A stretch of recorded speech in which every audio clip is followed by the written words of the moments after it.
अच्छे कामों की महिमा हर संस्कृति और धर्म में गाई जाती है।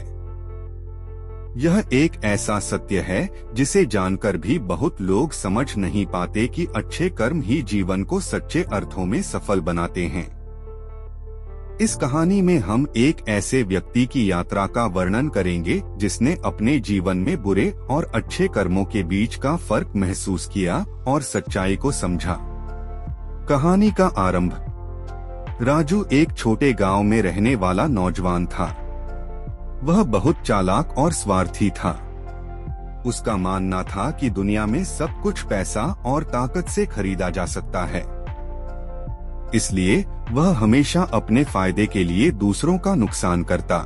राजू के माता पिता हमेशा उसे समझाते कि बुरे कामों से कमाया हुआ धन कभी सुख नहीं देता, लेकिन राजू ने उनकी बात को कभी गंभीरता से नहीं लिया। उसने कहा, दुनिया में जो सफल हैं, वे अपने दम पर होते हैं। अच्छाई से कोई फायदा नहीं होता। एक दिन का मोड़। एक दिन राजू को शहर के बड़े व्यापारी से मिलने का मौका मिला।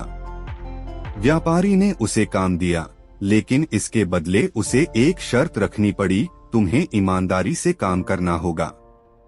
झूठ, चोरी और धोखे से दूर रहना होगा।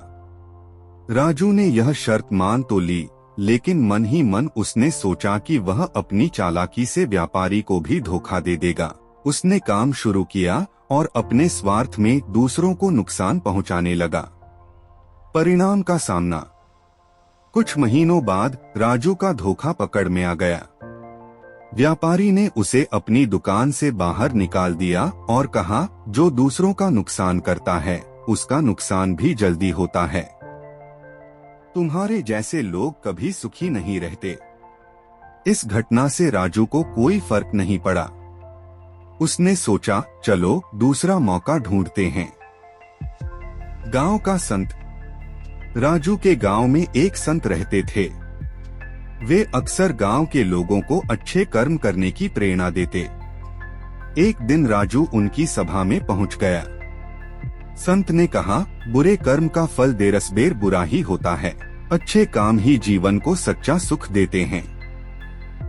राजू ने हंसते हुए कहा, यह सब कहने की बातें हैं। मैंने बुरे काम करके भी बहुत पैसे कमाए हैं। अच्छे काम करने से क्या फायदा?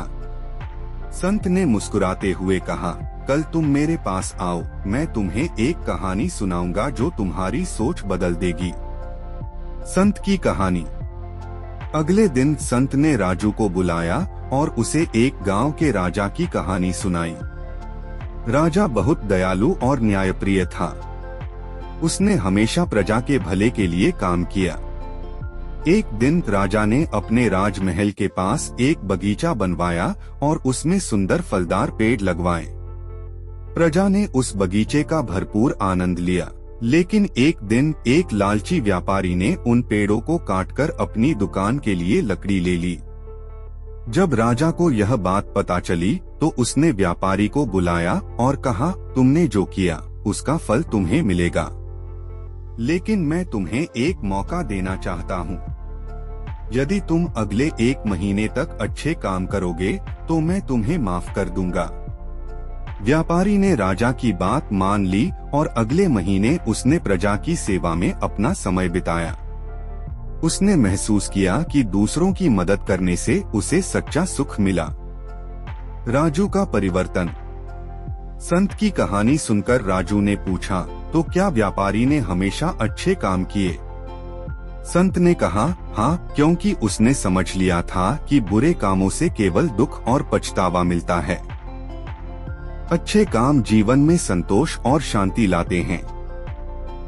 राजू ने उस दिन से फैसला किया कि वह भी अच्छे काम करेगा। उसने अपनी पुरानी आदतों को छोड़ा और दूसरों की मदद करना शुरू किया। अच्छे कामों का परिणाम। कुछ ही महीनों में राजू का जीवन पूरी तरह बदल गया। गांव के लोग अब उसकी तारीफ करने लगे। उसे ऐसा सम्मान और सुख मिला जो उसने कभी महसूस नहीं किया था। उसने महसूस किया कि अच्छे कामों का फल अनमोल होता है। निष्कर्ष, यह कहानी हमें सिखाती है कि अच्छे कामों का महत्व केवल दूसरों के लिए ही नहीं बल्कि खुद के लिए भी होता है।